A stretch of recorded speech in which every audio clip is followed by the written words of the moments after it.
tell me about this mythical realm of Hindustan? So basically what we've done is we've kind of pushed the map a little bit to the east, or cut it slightly in the western edge, as you can see here. There's no longer a coastline along Africa. And we had to do this to get some more space in the east instead, and to get the proportions right. Mm-hmm. Mind you, we haven't removed any provinces or anything off the western edge of the map. It was kind of difficult to get the projection right, if you will. Now the projection isn't that we're using; it's kind of homegrown. It's not one of the true map projection styles that you would use on a real map. But we've kind of come up with our own here, and the reason for that is we want to hide as much as we can of the uninteresting areas and show as much as we can of the interesting areas. Mm-hmm. So, far northern Siberia, for example, isn't really that interesting and relevant to the game. It allowed us to make India fairly big and prominent, as it should be. You can see it's pretty much almost the size of Western Europe on its own. So how many provinces in total have you guys added, you think? In total, it's something like 320. We're still tweaking a little bit around the edges and so on, but I think it's 320, 330 at the moment. Now, there's all kinds of little interesting stuff here. Adding ports to the Indian Ocean, which we did. Of course, having India and all this new coastline meant we needed more ports. We also took this opportunity to add some interesting places in the Indian Ocean, like Socotra here, for example, which at this time was actually Christian. It was an Nestorian island. The whole idea here is that all these three religions are very tolerant and pluralistic compared to the Christian and Abrahamic faith that you're so used to previously in the game. So there have no heresies. All three of them are free of heresies, essentially. What you can do instead is that you can pick a sect or a branch of your particular religion. So the Hindus, for example, they have the Shaivists who hold Shiva foremost.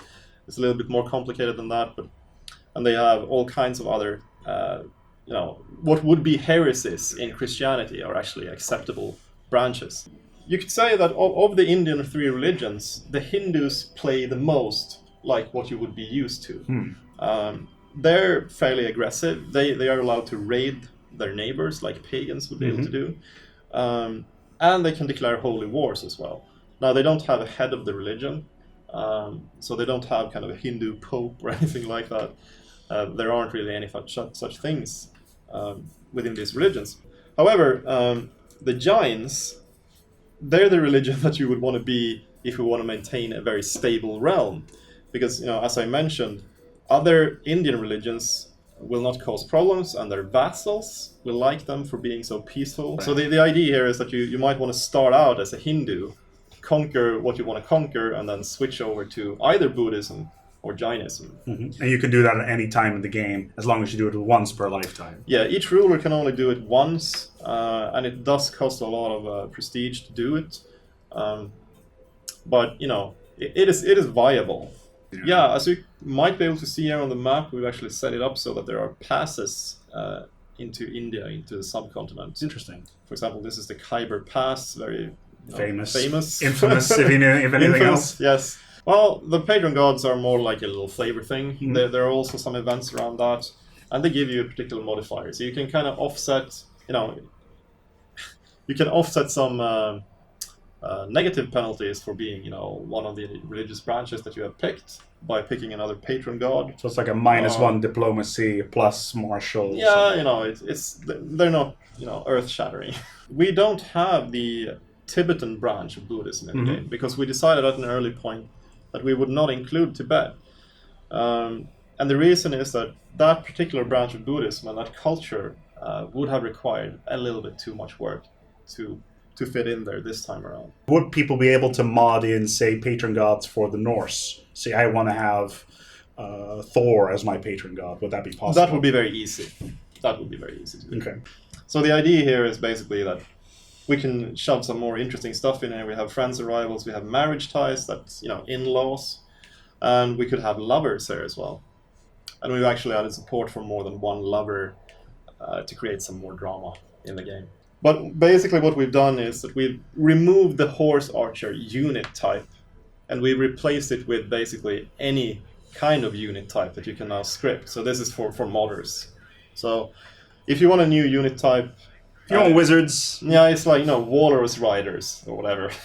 You could actually like add that. I'm sorry. What did you do to Henrik, and why is Don sitting here all of a sudden? Yeah, no, I mentioned that because Don keeps talking about it. Yeah, no, he's obsessed with polar bears for some bizarre He wants to reason. weaponize animals, and how weird is that? Well, we have elephants in the game. Yeah, that's actually good point. Just good saying, point. you know, Yeah. this was a very subtle interlude into elephants, by the way. Just saying. Yes. Here is a war elephant. I actually gave the guys who made the war elephant some criticism on the rider. He's very. Why is he standing? No, he looks a bit strange, so that's going to be worked on. But that's the war elephant as it currently appears in the game. Factions that rise up in revolt should be more unified and present, a stronger front. Mm-hmm. So what happens is the faction leader gets a temporary title that matches the tier of his liege. So if I'm a duke in Sweden and I rise up, I will actually be kind of a temporary king, and the other faction members will be my vassals. Right. So it will be one country, a civil war side in the war. Adam's Bridge. Adam's Bridge. We had a lot of discussions about this particular thing because it was swept away somewhere in the 1400s, which is pretty much at the end of the game. At least that's what we believe happened with it. These days, if you actually go into Google Maps and go into satellite mode and you look at it, it does look like there was a bridge there at one point in time. No, I think it's fairly well known that it was a specific hurricane that destroyed it after the game ends, really. So it's perfectly justified to have it there as far as I know. Cool. You can have Indian merchant republics, no problem at all. So, but you would need to set them up manually, I guess, by giving a holding to a city. Yeah, again, we're looking into if we can add one or maybe two of these to the game. But I can't say for sure. We haven't found any really good candidates yet. There's no religious context for it, or... No, it's not that. Or it's historical context for it. Historical context is what we're after. Okay, really. Cool. I've added a trait called decadent. So characters can get decadent. And it's of course more likely that they do this if they are landless, they're hanging about, they don't have much to do, they're indolent basically. And if they have other, heathenist type traits or sinful traits. So gluttonous characters, slothful characters and so on are much more likely to pick up the decadent trait. And only decadent or characters with a decadent trait actually give decadence to the dynasty. If you've played the game, you will know that sometimes your sons and brothers ask you for a title. Mm-hmm. They come to you and they want to have a title of their own. And normally you could just refuse and they would be a little bit pissed off. You're not ready yet. And nothing would happen, Exactly. basically.